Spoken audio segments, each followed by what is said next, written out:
Awesome. What is going on, Ridge Runner Nation? We are back for our 12th Ridge Runner Live show tonight. We're joined by a very special guest. We have Cory Brown on the show tonight. We're super excited to dive in with his story, how he found ultra running, what he loves most about the ultra running community, and of course, a little FKT discussion based on Ridge Runner Live number 11. But without further ado, Cory, how you doing tonight? Hey, I'm doing well, man. Thanks for having me. I appreciate it. Thanks for Oh, being here. no. Yeah, we're super excited to have you on. For those of you that don't know, Cory commented on our YouTube page for the 11th Ridge Runner Live. He had some awesome thoughts and insights to kind of share about what he thought the FKT discussion should be kind of geared towards. And we're kind of excited to learn a little bit about that as well. Before we get too deep into things, let's start off with what everyone's drinking tonight. John, what are you drinking? Oh, so I've got my sister hooked me up with this fancy social distancing beer, coffee stout, from Bookhouse Brewing up in Cleveland, which apparently is a brewery that doesn't have any TVs and has books on the walls. So it's a pretty interesting place. I have to go check it out when we get out of this quarantine. That's awesome. Cory? I am drinking a great value purified drinking water with some acai blueberry mix with caffeine, of course. Awesome.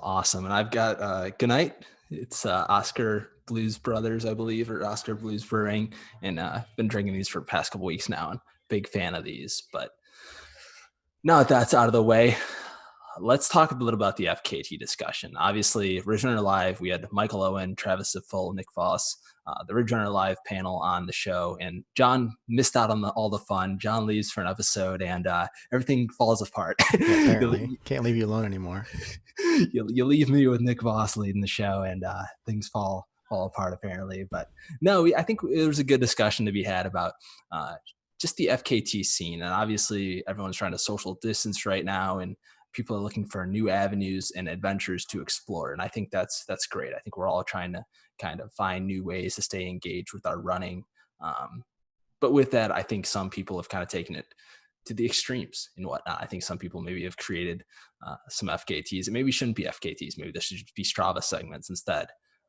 There's obviously a fine line of that. Like, who's the governing body that determines that?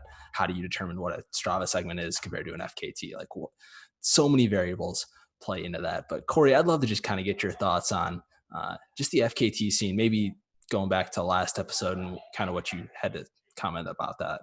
Sure. Well, I kind of want to start just by saying that I think my reaction was kind of spurned by kind of a personal reaction at first, because I did have a couple of buddies who had set FKTs like prior to the discussion. So I think a lot of it definitely a personal piece played into that from the beginning. And then, so it was like the episode, it was the rundown episode before the Ridge Runner Live episode that you highlighted, Jared Heights, Logan Trail FKT. Yep. And then it was then the live episode right after that you know, the discussion about FKTs and fake FKTs came about. And then there was a comment that Michael left in relation to the Zaleski Backpack Trail FKT. And it just all kind of sat kind of weird with me, I guess. And then kind of as a mid-pack runner, I just kind of felt like it was kind of like a gatekeeping type of situation with FKTs. And because if you look at the FKT site, I think obviously it's probably not the best way to, you know, say what is an FKT and what's not an FKT. You have a few guys who are approving these things or disproving these things. But if you look back to even like September 2019, they approved the Hargis Lake Loop, which is a 4-mile loop. And so I don't think that the quarantine or, you know, the pandemic has necessarily played into them approving things that are shorter or that people who might not have. So let's say just the Zaleski. Obviously, we know people have ran Zaleski, you know, and that, you know, when Zaleski was submitted, the person that submitted it was probably not the fastest person to ever run at Zaleski. But in order, I guess, you don't have to submit a time when you submit an FKT necessarily. You can submit just the route, but the person submitted their time knowing that the time was going to fall. And so I don't necessarily think it was a fake FKT. I mean, they probably weren't the fastest person to run it or to ever run it, but just to establish a time for people then to look at and say, okay, I want to go out and beat that time. I think it provides opportunities for people to go out and shoot for something, I guess. Yeah. Locally, because in Ohio, we don't really necessarily, even if you look at the site now, there have been a few added in the last couple months for sure,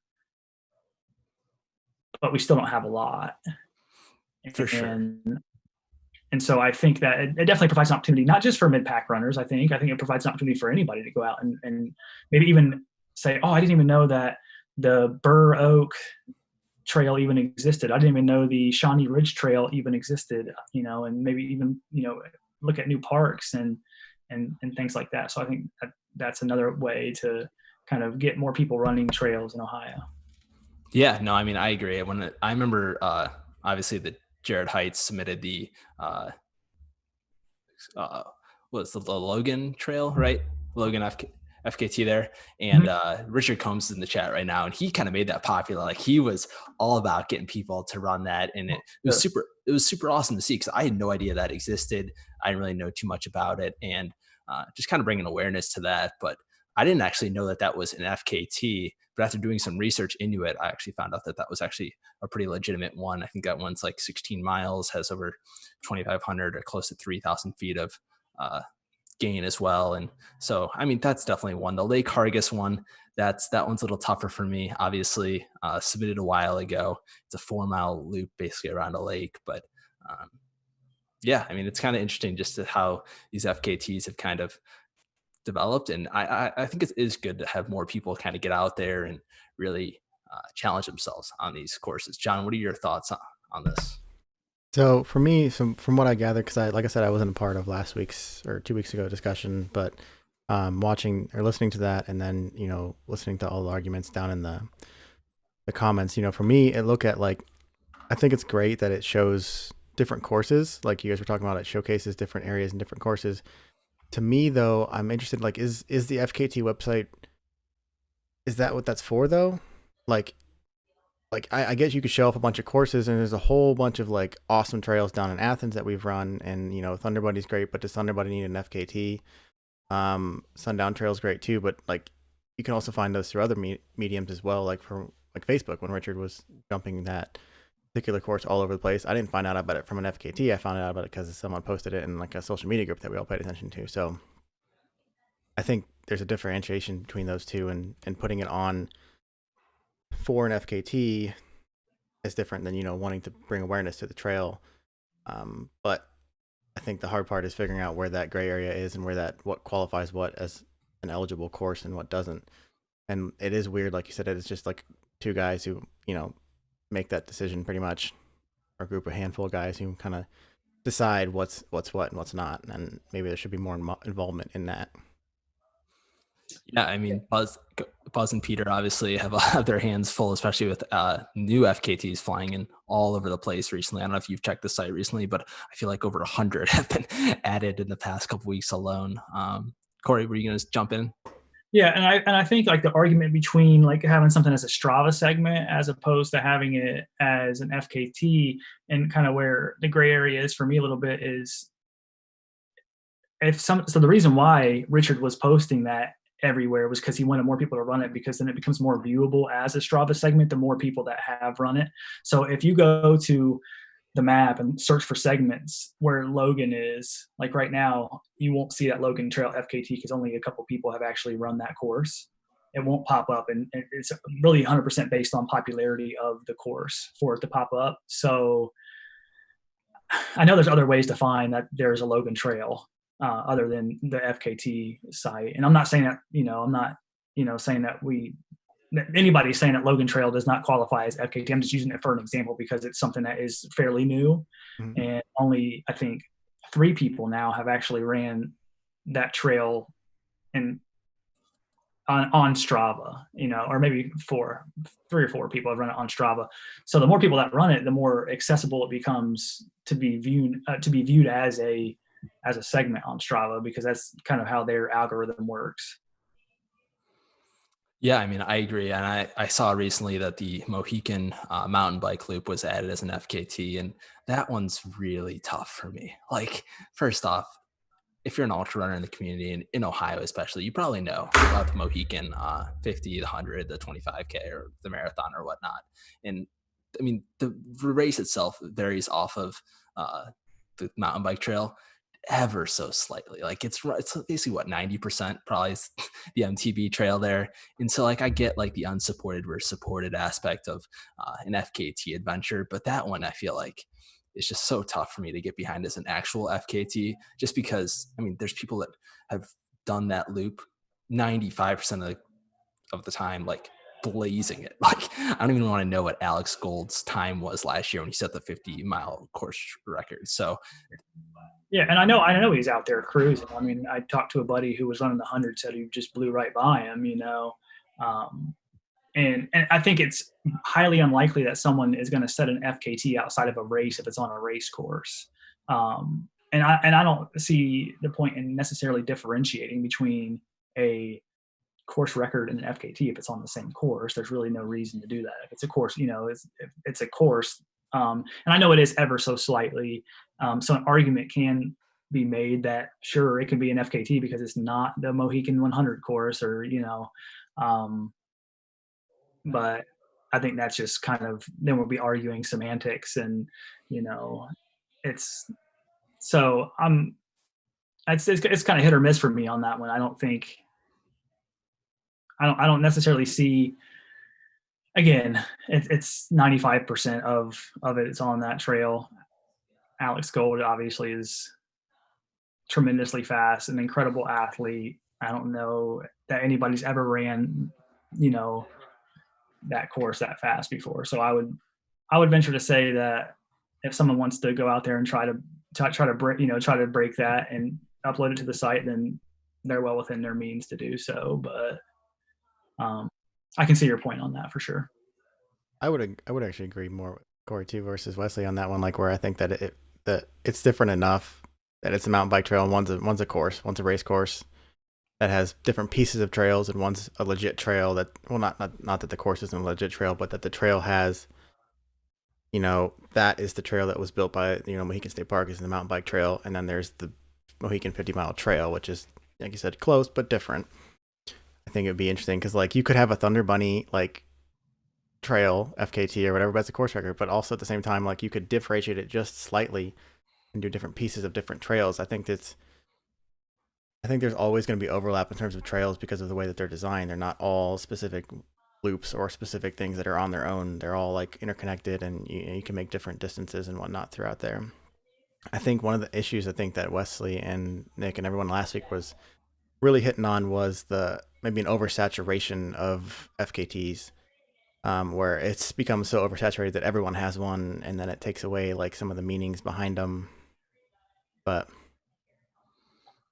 any thoughts on that? Yeah, and I thought my argument in reference to that was more or less that if I went out and said, I think the Hargis Lake Loop, and I keep on going back to this, whoever has this FKT, I'm not, obviously, it's a 4-mile loop. That's awesome. If you can sprint a 4-mile loop, that's great, but whoever has that, or I mean, that loop itself, I think it just makes something like the John Muir Trail look magnanimous, or something like the AT look magnanimous. I think it almost enhances the achievements of somebody who runs something like point to point across, even like Pete when he ran across the United States like that. I think it just almost makes it look that much bigger to me. But again, I think everything's going to be so subjective that it's going to be hard to really nail down, unless they really nail down and have some kind of like a governing body, like Wes said, to where people really have like a committee that sits down and says these are the parameters. I mean, because there are guidelines that are established on the site, but I don't think it's a hard and fast. I mean, because if they're willing to accept a 4-mile loop and they say they want it to be at least 5 miles and 500 feet of gain, and they're accepting things that aren't that necessarily, then I think I think we have individuals making choices, and I think we as runners and just as humans in general have the right to have, an opinion on whether or not the choices that they're making are good for the sport or not, as a whole. So I really enjoy the fact that we're able to have this kind of a discourse to kind of talk about these things, because I think it's really interesting. For sure. And just a little update on the Lake Hargis 4 mile loop. Last weekend, some people may know this, some people may not, but Josh Sanders, Michigan local runner, I believe. Some people may know him as like the FKT king. I think this guy goes out and runs FKTs every single day if he can find one. He has a lot of them. I think he's sponsored by Solomon. Solid runner, but he drove basically from Michigan to Cincinnati to run the Hargis Loop 4 mile trail and 2 other FKTs in the Cincinnati area or around that area to get basically 3 FKTs in a 24-hour period that were like, are they really FKTs? Is that really an effort that's like worth an 8-hour drive each way kind of? And he got 2 out of 3. He got the Lake Hargis one and then one other one. I think he missed out on the Tar Hollow one. Yeah, I know.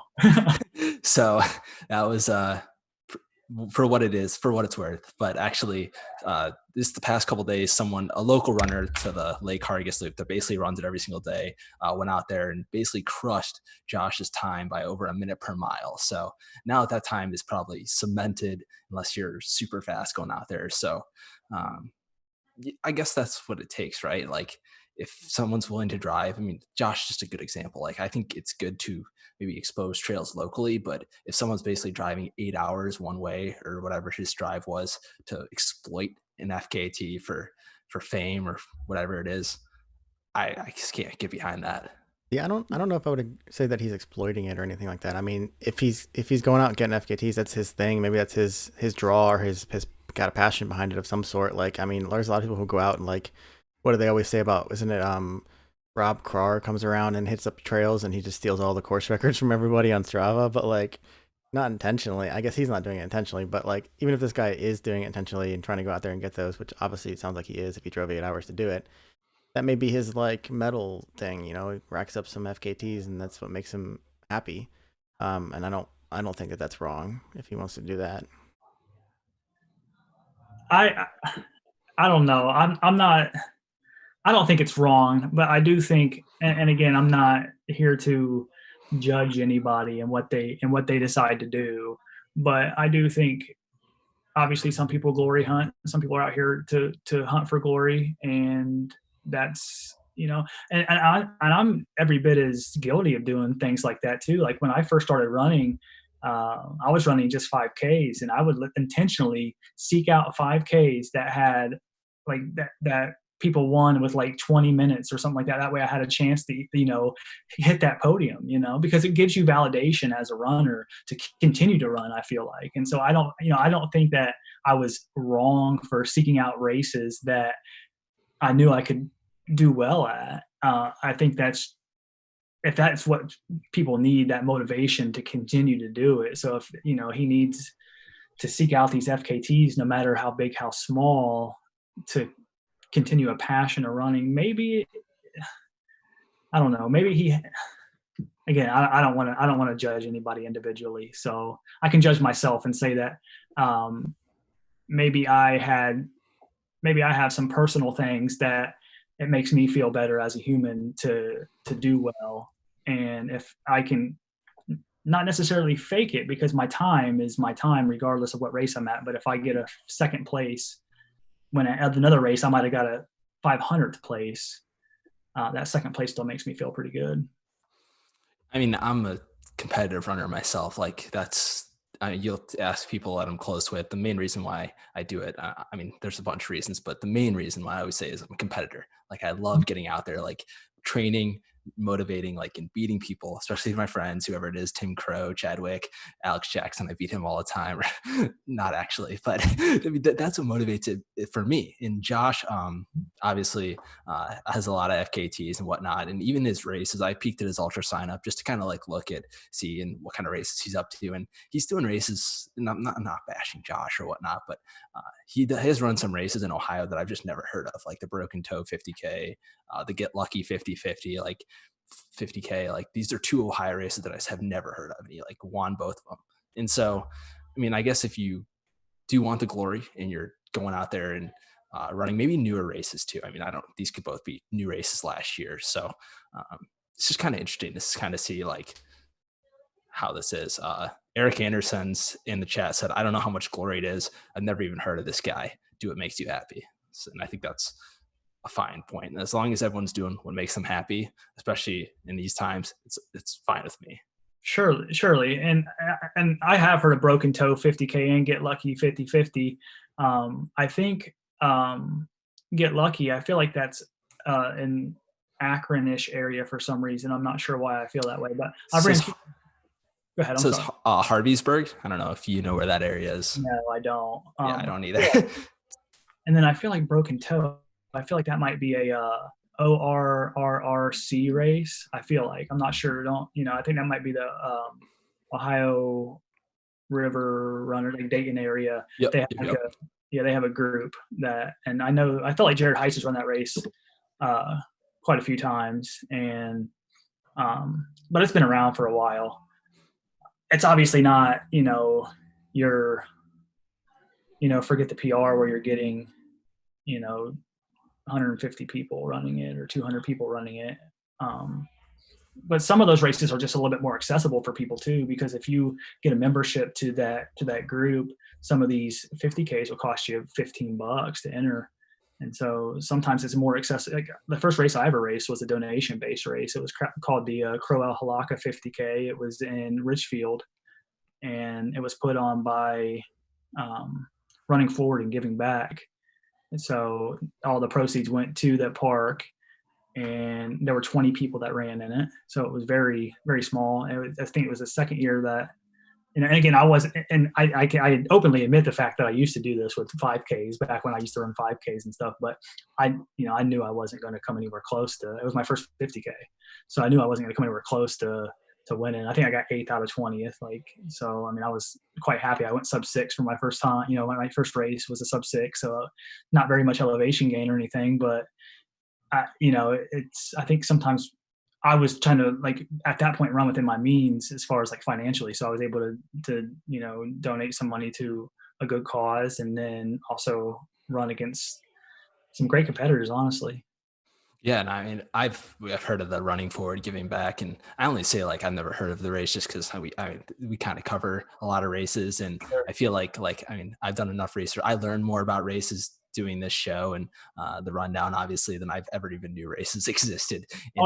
All around. I know Michael made the point last week, and I know he didn't expound on this point, but he said something about there's just way too many races, and there are a lot of races. But again, I think that's just another opportunity for people to get out and explore different trail systems. And I'm not saying I disagree, because I'm not sure from a race director standpoint what that means, but I think from a runner standpoint, it's kind of nice to have different options out there to run. For sure. And before we totally end on this Josh discussion, Josh did run a 4:05 at this 50K. So it's not like he's winning with a 4, or even a 5:30, or just kind of trotting along. I mean, the 4:05 is respectable no matter what the race is. So he obviously has some pace to him, and kudos to Josh for doing what he does to make him happy. The race discussion is kind of one that I have been kind of diving into more recently. I think that there's way too many 100 milers on the East Coast and even across the country, honestly. I feel like there's a couple of them that could do a better job of marketing themselves better and really making themselves better events. And I'm not going to really dive into which ones I think those are, but I think those ones, if they fully bought into that concept, would just rise above the rest of them. And the new ones that pop up are sometimes more interesting than the ones that have been around for 20 years. And for example, the Rim to River 100 miler this year in West Virginia, that's coming out, I think it's October. That race looks awesome. Yeah. I mean, I don't know, that race is one I have circled down. I don't know if I'm going to be able to do it this year, next year, or whatnot, but for a first year event, that one looks pretty solid. Yeah, I agree. That's one I saw. Obviously, I don't think I'm at the point yet where I am comfortable with running 100 miles. I'm actually I'm gonna run my first 50 next weekend. It's really just a training run, but I'm gonna try to hit 50 miles next weekend. So actually tried my first like ultra race ever was an attempt at a 50-mile run and a training run. But yeah, so we're gonna try to hit 50 next week. But yeah, I'm not really ready for 100, but I think when you get into like certain races being like Western States qualifiers and I guess they're probably easier than some of the races on the West Coast, and people are fighting for spots to get in. Like when it's a lottery like that, I think it becomes a little bit questionable just because people are definitely running harder to get into a race like Western States. And then if we run, a race that is considerably easier to get into it, to get into that race, then, you feel bad for people who are like working harder to. And I guess we can, bring that back to the FKT discussion, honestly. I mean, it's literally the same argument, but, Yeah. I can use you can use my argument against me on that, but I can see that though. I can see where sometimes these races on the East Coast, not every East Coast race, I'm talking like flatland 100-mile races, Yeah, I mean, even like Burning River, for example, like, I'm just going to throw this one out there. Burning River is not an easy race. I did not finish that race. Like, try running 100 miles at the end of July, in Northeast Ohio. Like, even if the course only has a couple thousand feet of gain, that the sun is going to torch you. That's just not an easy day out there for anyone. So I think that race is obviously a Western qualifier as it Right. deserves to be and whatnot. And like, Sure. I'm not saying like that should not be a Western qualifier Right. or whatnot, but it is interesting to see races like say Rim to River pop up. And like, it wouldn't shock me if that race, if it goes well for the first 1 or 2 years, if it gets qualified for Westerns very fast, just based on how different it is in this general area. Sure. No, I agree. Well, awesome. Well, let's kind of shift topics here. We want to kind of learn a little bit about you. We kind of dove right in because obviously that's kind of what we wanted to do or whatnot. But we also were trying to figure out like who's Cory. Obviously, you said you're running 50 miles next weekend. What's your motivation behind that attempt that you want to do that? So I'll just kind of start back from like the very beginning of like my running days, and so I always was like kind of heavy growing up.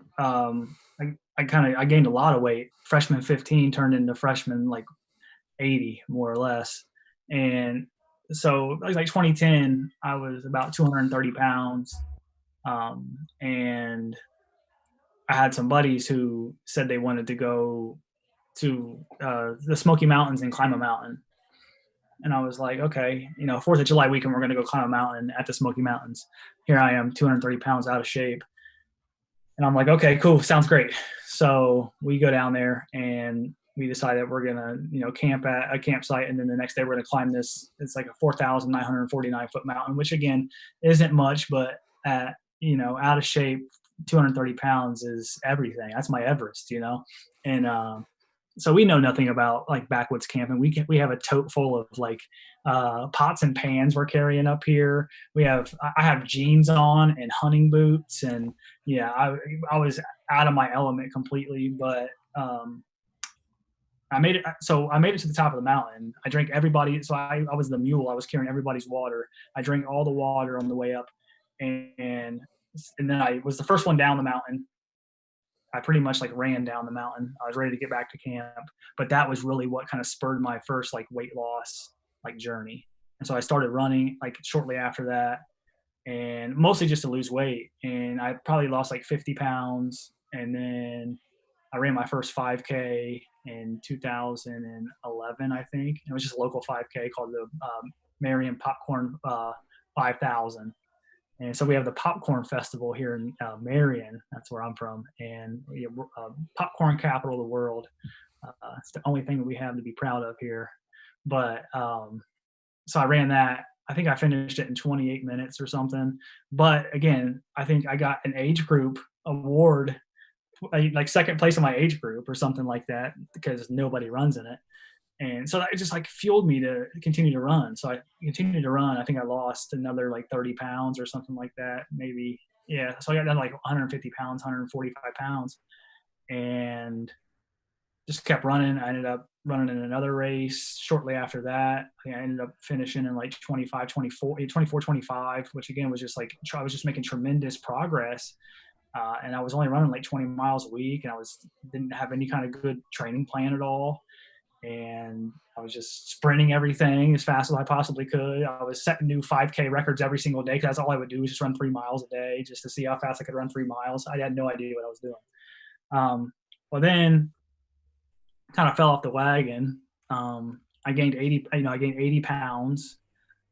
Started a stressful job, so I stopped running, and then gained 80 pounds. And then I stopped. Then I started running again after I lost that job, or left that job like 6 months later, and ended up losing 80 pounds again. Started running again. This time I was like taking it seriously. I was doing like interval training and tempo runs, and I was just following the advice of Runner's World pretty much. I had again, couch to 5K stuff, but I ended up running at the end of that whole thing, I ended up running like a 20:34 or something like that, which was respectable. I mean, for somebody who's never really been an athlete and someone who's never really, run a lot. But then again, I stopped running again for a while, and it was about December of 2018, I think. Yeah, December of 2018. I started gaining weight again. I was like, man, I'm not really falling down this rabbit hole of gaining 80 pounds again, because I know it's going to happen if I don't start doing something. So I started running again. It was literally like 2-3 miles here and there. I think in January I had 120 miles, maybe. February I had 98 miles. March I might have had 100 miles. Same in May, or same in April. And then Richard Combs, which is, I graduated high school with Richard Combs. We actually like lived like 4 houses from each other growing up. He's a Marionite as well. He sent me so I had a Garmin, and so I was part of a Garmin group that he had started or whatever. And so he we were friends on Garmin or whatever it may be, and he knew I ran, so he sent me an invite to this training run, backyard style training run at Wolf Run Regional Park in Mount Vernon, Ohio. A sweet 4-mile loop there. You can get like sit gain, and I call it like Mohican Junior. Like, it's really a cool little park if you ever want to just go run a 4-mile loop. But it works out to like 4.17 miles. So he sent me the invite, and it had like the explanation of how a backyard works. I had never even heard of a backyard, never even knew that people ran 100 miles or anything like that. I just was running for weight loss. So I was like, yeah, sure. This is something I think I can do. I think I can run. And it was only up to 50 miles. So he just wanted to hit that 50-mile mark, because that was something that he had never done before up to that point. Well, he has since now. He ran Shawnee 50 this past year in October. So, but I was like, I think I can do that. I think I can run, 12-minute miles every hour for 12 hours, So I started training for it, and I was training for a training run. And I was taking it super seriously. Like, this was my Western States. Honestly, I didn't know any better, but I started like really absorbing everything about ultra running. And I was like following Ginger Runner and all I was watching all Billy Yang's films, and, I just started really like becoming part of, this culture, becoming a part of me, and becoming a part of the culture of trail running. And I met so many people. I was literally just running at High Banks Metro Park mostly. And I met so many people there. I ran 2 solo 50Ks back-to-back weekends, trying to prepare for this. Like, my longest run before training for this 50-mile race that was 13 miles, and it was just a training run that I did like when I was doing 5Ks. And so it was like 3 weekends into it, I ran 15 miles. That was my longest run. The next week I ran 20, and I was just like pushing myself. And I ended up, like honestly 6 weeks into this, just starting like really running again, I ran a 50K in like 7 hours. But then the day comes to actually do this backyard that we were doing.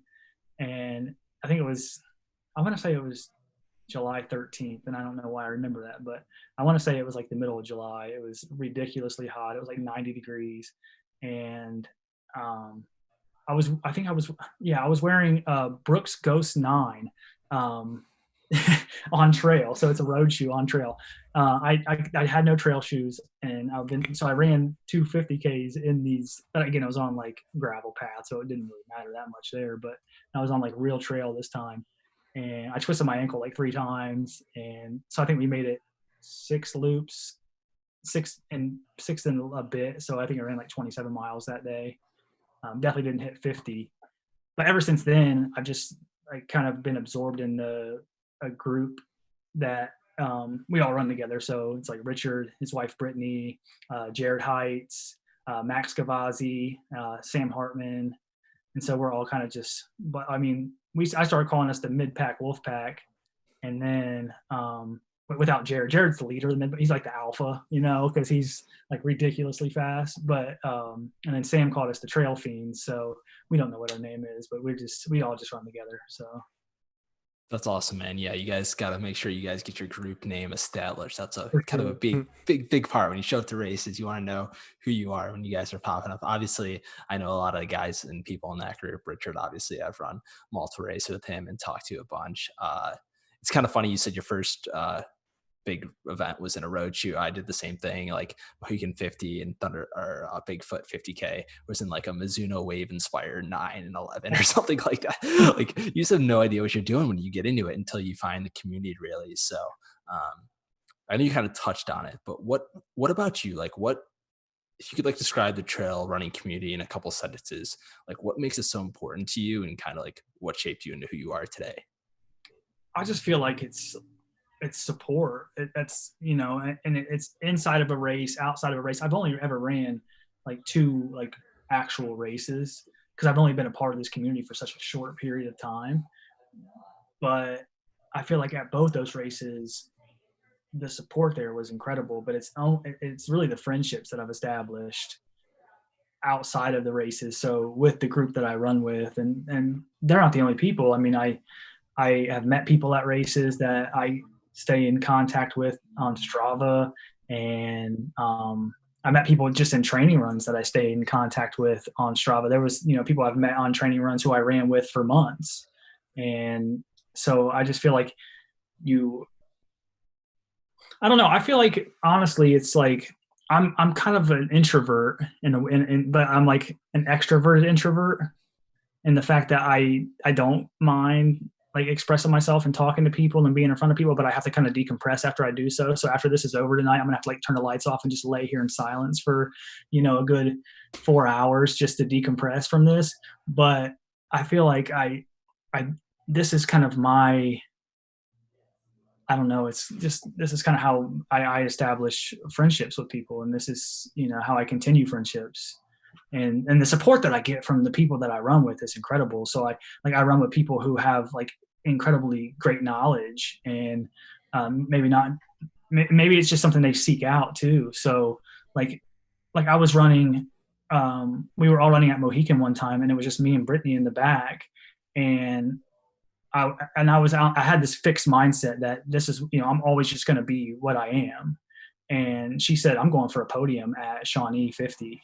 After, because she's on a Mohican 100, fingers crossed if it's still on. I'm not sure if that's a good thing or bad thing, but if it can be safely put on, then I hope it still does, because I really want to see her run that. And I'm excited to cruise/pace if that's what happens. But, and that's another thing too, is like I get these opportunities. Like I was going to go to Georgia Death Race with Richard as well.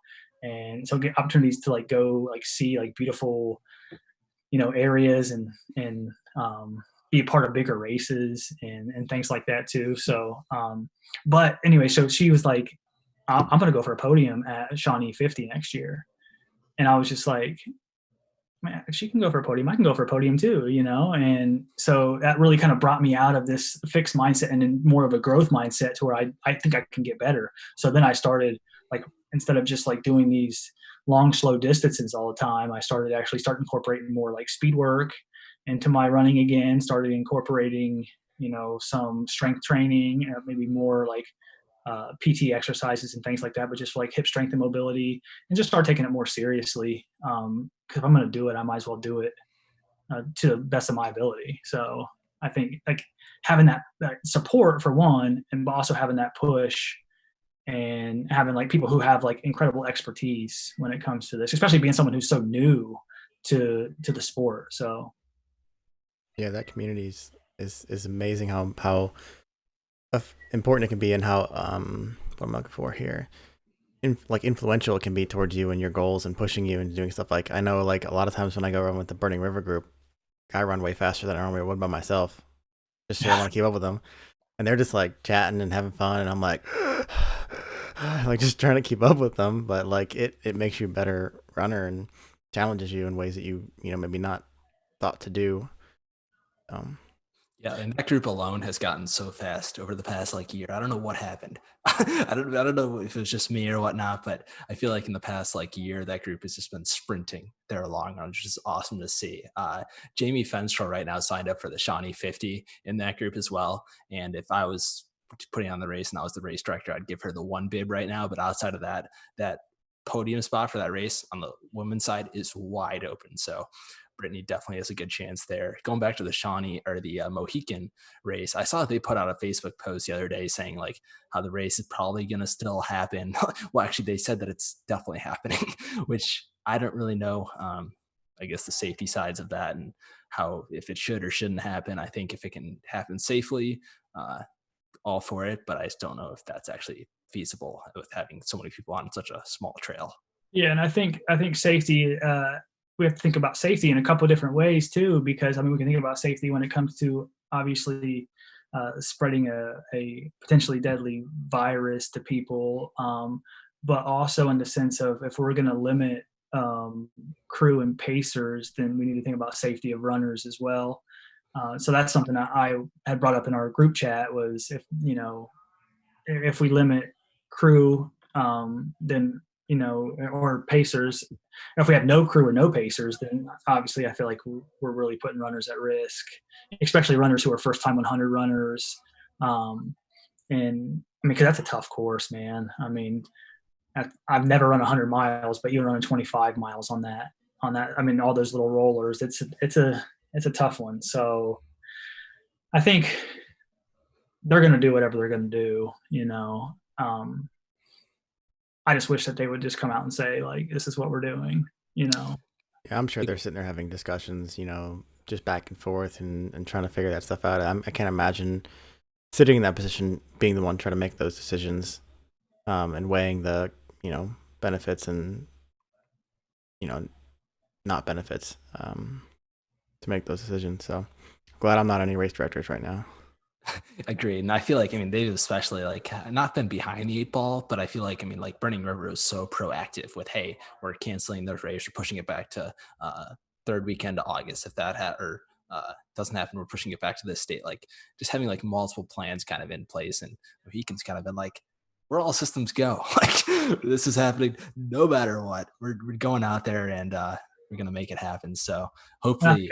I think the mountain bike race is like Before it, before the trail run. So I think that's actually I feel like it's like May 28th or 29th or something like that's coming up like pretty soon. Exactly. Yes. The last weekend of May. So yeah, and with everything opening back up in Ohio, I'm curious if they're for sure going to go through with all that, right?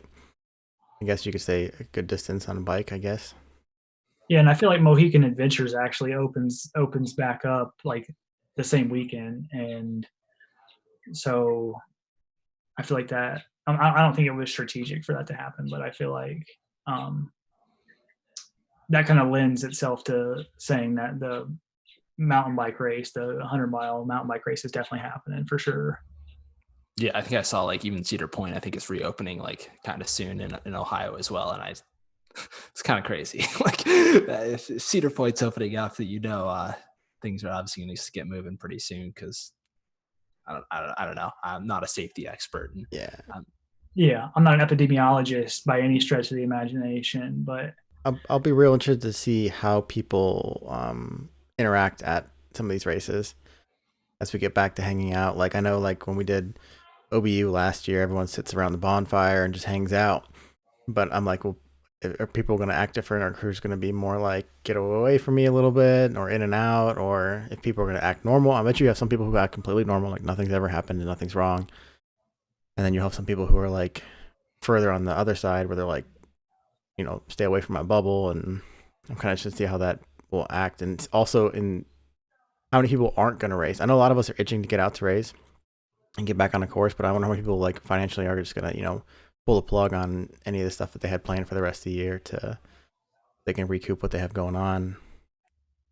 I think I've went through stages myself where at first I was like upset that all my races were getting canceled. Um, because the first one that got canceled, I mean, I was running just like a 30K, like kind of in preparation for it. So I was running the Seamus Opossum 30K, and that got canceled. And then I'm trying to think what I had right after that. It might have been Forget the PR. And then I had Thunder Bunny, not necessarily canceled, but all kind of pushed back. And so at first I was just kind of going through this selfish mindset where I was just upset that I wasn't going to be able to run the races that I had previously signed up for. But then I kind of went through a period where I was feeling like I was doing the right thing because I wanted to, obviously not think about myself as much and think about other people, because I have my mother is immunocompromised, and, I don't want, anything to happen to her. So I don't want anything to happen to anybody necessarily. So I kind of went through a little bit of selfishness and then kind of realized that I wanted to do the right thing for not only myself, but also for everybody else. And then now I'm kind of back, not to the selfish point, but to this point where I'm just like itching to get out there and run a race. I mean, these training runs have been awesome. And I mean, we ran a virtual Forget the PR last weekend, but I didn't race it necessarily, and it's hard. I mean, of course I would like to go out there and race, my buddies, but when there's only 3 of us on the course, then you can't see anybody, there's no one to catch necessarily, so I think I feel more motivation when I can at least see other people to race, and I have more drive to go faster. That's why I was so looking forward to Thunder Bunny this year, because like all of us are running it, so like all of our whole group is running it, so I just kind of want to race all my friends and see if I can beat any of them. And they're probably not racing me, I'm just racing them, so that's What's the mindset though? Like, just don't tell them, or do tell them, and just beat them them anyway. They're going to watch this, so I guarantee they know that I'm racing them. I probably have told them though, or at least told some of them that I'm out there trying to beat them. So yeah, at this point, the Thunder Bunny 12K would have already wrapped up on Friday evening here, and tomorrow people would be gearing up for the 50K. Now pushed back till August, I believe. But yeah, kind of crazy with everything going on. Yeah, and I assume now that group camp is still like part of the plan with that, but I'm interested to see if that changes at all, like moving forward, for Thunder Bunny, just because I think it'd be difficult for some people to run both 12K and 50K for people who sign up for the dual race who live out of town if group camp isn't an option necessarily. So. For sure. Yeah. People can send their questions to @OwenRunning and just bombard his Twitter and other social platforms as if he doesn't. I also want to say that I was 100% completely pleased with the fact that, his group was more than willing to give full refund for the race. I think they were one of the few that I had seen personally that was going to do that, as opposed to a percentage of a deferment to the next year, or a virtual, or just suck it up. Which again, some of these are going to like straight charities, and I'm more than willing to, allow that money to go to charity if I'm not able to run it. But I thought it was just amazing that he, that his group was more than willing to give full refund for that race if people weren't able to make the makeup date. Yeah, I mean, I know personally, I love options, and the fact that he gave 3 different options. I know Burning River gave multiple options, including multiple deferrals into the following years, in up to 3 years in advance. So, I mean, it's just awesome. The race directors that have been able to kind of go above and beyond, it really shows how important they are to the community. I got a couple questions here in the chat. If you guys have any final questions for Cory here, let us know. Alex Jackson wants to know, Cory, would you rather run 100 miles eating nothing but black beans or nothing but oatmeal cream pies? Oh, Hmm. I don't know. Oatmeal cream pie is vegan. That's what I need to know because I haven't eaten one since I've been vegan, so I'm not sure. But I've just recently went vegan. But if they aren't, then I would definitely choose black beans only. I do love a good black bean, but I'm not sure if the cream and oatmeal cream pie is vegan. I might Google it real quick. I'm almost positive it is.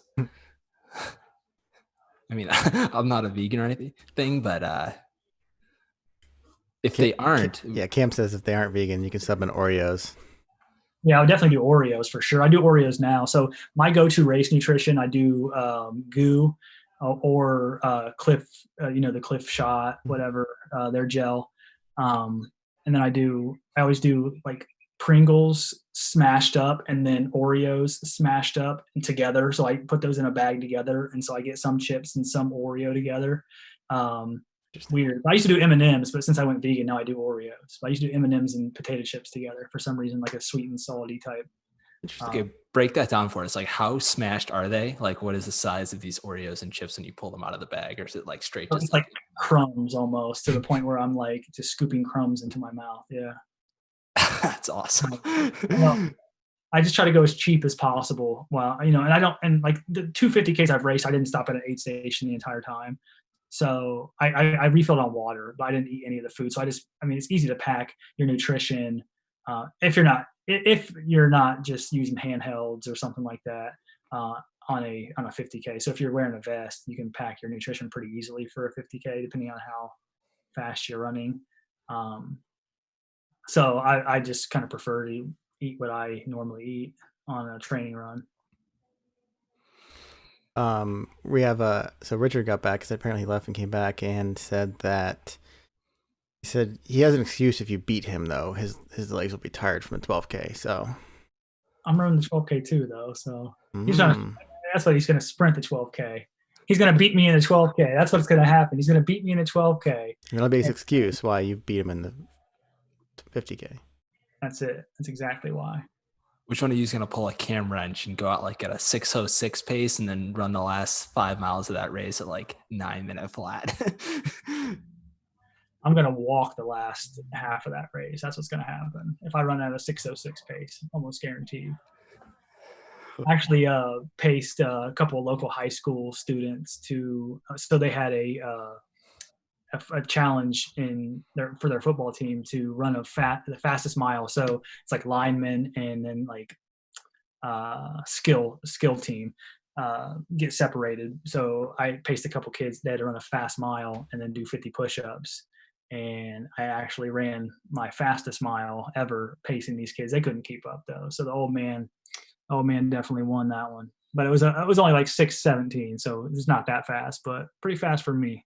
So 6:06 is probably within reach, but I'd probably only be able to get one of those in before I'd be done. Richard says he's going to beat you to the trailhead. So I guess that's Then he wins. Yeah, that's for all that sure. matters. The thing is, though, it's like the progression that he's had. I mean, and I think this is something that I kind of wanted to touch on briefly because it kind of almost came up, and I know we're probably running low on time, but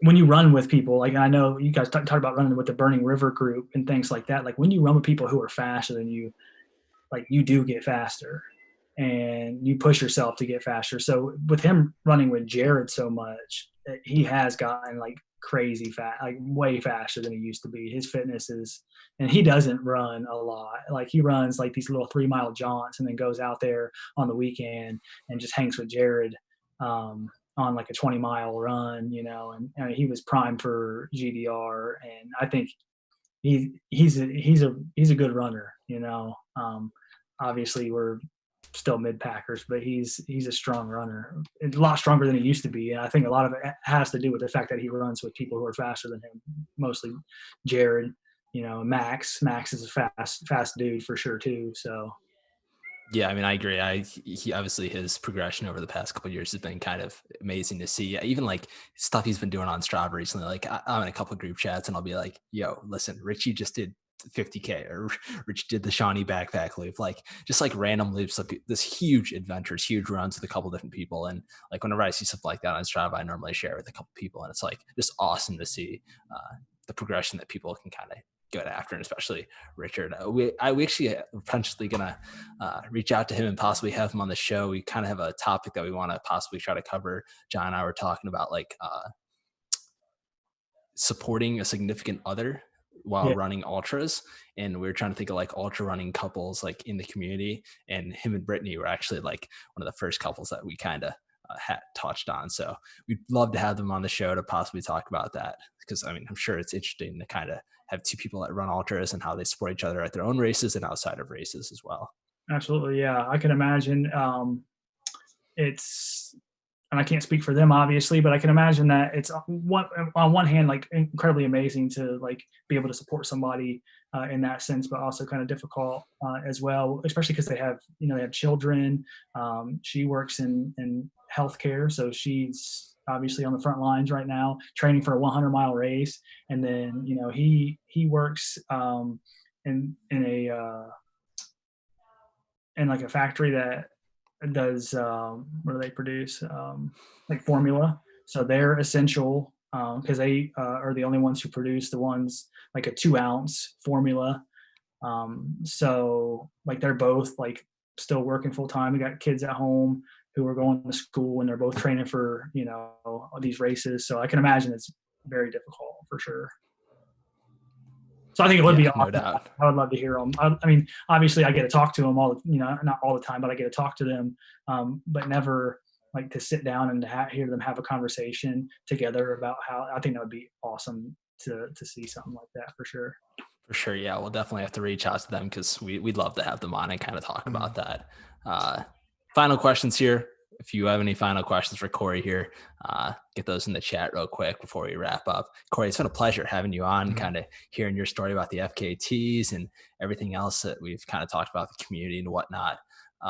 What's your bucket list race? If you could just pick one race to run every single year for the next decade, what's that one race that you'd pick?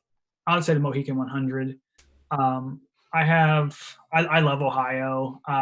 When I first started, like, you see like these people who are running like these like Western races where they're mountainous and they are technical and they're just big and they have so much history around them, and like there for a while I really longed for mountains, and I really longed to run something that I think would give me like a lot more, like, I don't know, joy and credibility as far as running is concerned. But I have fallen so in love with Mohican that it's like my spirit park. If I had to pick any park that I could go to every single day, it'd be Mohican. I think it's the most beautiful place in Ohio. I love Shawnee as well. I think Shawnee is a beautiful park. But Mohican, there's just something. I've only been to Shawnee once, so maybe Shawnee would be Shawnee 50. I really want to run Shawnee 50. It's taking place October 5th, right? I think that's the date. I believe so. Yes. So I think that's something that I definitely, I'm thinking about signing up for, but I still have all these like 50Ks that were supposed to take place in the spring now that are taking place in the fall. So it's kind of hard for me because I wanted to plan I was either going to run like Tuscaloosa 50 miler or Shawnee 50 miler this year for my first 50, but now I almost feel like I got to push it back because I have all these spring races I have to fit back in now. But if I could pick any race, it'd definitely be something at Mohican because I just love the park. Yeah, Mohican's beautiful. I always say the difference between like Mohican and Shawnee is like you go for a run at Mohican, you're gonna enjoy it. The scenery is awesome, everything's epic. You go for a run at Shawnee, you better get the helicopter ready because you just never know what's gonna happen. The terrain's just so much crazier, and you just gotta have like a huge backup plan. But like, yeah, Mohican's obviously beautiful. What other races do you have lined up for the rest of the year? I know I see Thunder Bunny, 50K. You got a 50 miler next week. You're gonna crush it. What else do you have coming up? I have both possum races. So the Seamus Opossum 30K and then Playing Possum 50K, but they're happening on the same day. So that might be another 50 miler because you can either run one or the other or both. I guess they're having because they're happening on the same day. So I might run 50 miles that day. I'm not sure yet. 50 miles at Delaware State Park does not sound enjoyable, to say the least. So I might do it, but And then forget the PR, Thunder Bunny, and I think 12K, 50K Thunder Bunny. I think that was all I had planned for the spring. And then again, I was going to do a fall 50 miler, and then potentially plan on a 100 miler in 2021. But now that's definitely changed. So, but I still think I might do a 50 miler 2021 and then do a 100 miler 2021. But definitely use that 50 miler kind of as a training run for that 100. Oh But man, you gotta do a 50 miler this year. Post all your 50Ks and hop in one at the end of the year there. Yeah, I mean, I'm doing. So there was one that I found that kind of fit my. But again, it's like it's in Indiana. I can't remember. Is it the flat one? It's pretty flat. I forget. Oh man, it's the one the world records hold on, right? It's like second week in November. Yeah. Someone in the chat's gonna remind me that Tunnel Hill. Is that it? Yeah. That's where the fastest 100 is. It might be the fastest 50s too, I guess.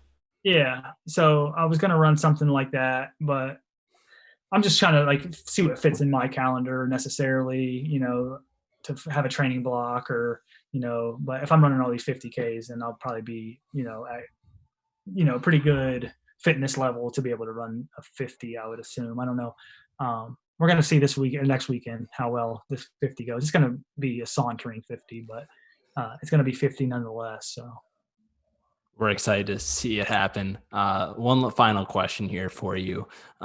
What's one piece of advice? Obviously, you've gotten a lot of advice over the years. What's one piece of advice you'd give to a new trail runner just finding the scene?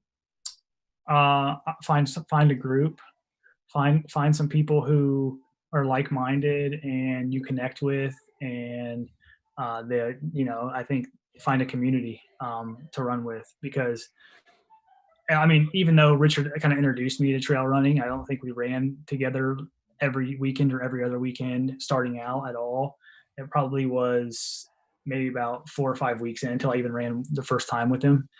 And we didn't run together very often for the first bit, but now that we kind of have this running group chat going, whenever someone's going on a long run on the weekends, they always put it in. Anybody want to run? So I think me, Max, and Jared are actually running John Bryan tomorrow. So doing just a little run down there, Yellow Springs area. So it's just kind of find some people who run, subscribe to all the different channels. So Ridge Runners on, obviously YouTube, Instagram, all the socials, and then get a part of the different groups on Facebook. So Team Possum, Studs, Trail Tribe. I'm trying to think of all the other ones that are in Ohio. But just immerse yourself in the culture, because that's where you're really going to get. It's just more than just going out and jogging some miles, man. It's just like becoming a part of something that's way bigger than yourself, So that's the advice that I would have, is just immerse yourself and then find some people to run with. Great advice. Yeah, I would definitely have to agree with that on the community piece. Like, getting that immersion is really what's going to keep you in it too. But we'll go ahead and wrap up here. Thanks for joining us tonight. We really appreciate you spending the time, sitting down and talk with us. It was a great conversation, and we probably could have kept going for another couple hours. We barely scratched the surface of stuff to talk about. Where can people find you on social media? You're pretty active on that, aren't you? Yeah. So my Instagram is Cory Runs Ohio, CORY Runs Ohio. So COR to the no E-Y, Cory. That makes any sense? Cory with no E. Cory with the one N, right? Like one N. So if I was Cory Runners, it would be one N. Nice. You can be posting all your 50-mile attempt next week? Sure. Yeah, or you can find me on Strava too. You just search for Cory Brown. I'm on Strava, and you can links my my Instagram link. I just I do it all for the gram, to be honest with you. So I don't know. I like. I think that's something too. Is like social media is big, so I really enjoy posting on social media, and I don't think I get necessarily gratification from it, but I think being active on social media is important for me. So so you can find me on Instagram primarily. Sweet. Wesley, where can everyone find us? That's a good question, man. You can find us all over the place. YouTube at Ridge Runners with one N. You can find us on Apple Podcasts and all the other Instagram, Twitter, Facebook, all the other places that you can find us at. We'll also drop Cory's info in this description of this video as well, so people can kind of find him, just click on it from there.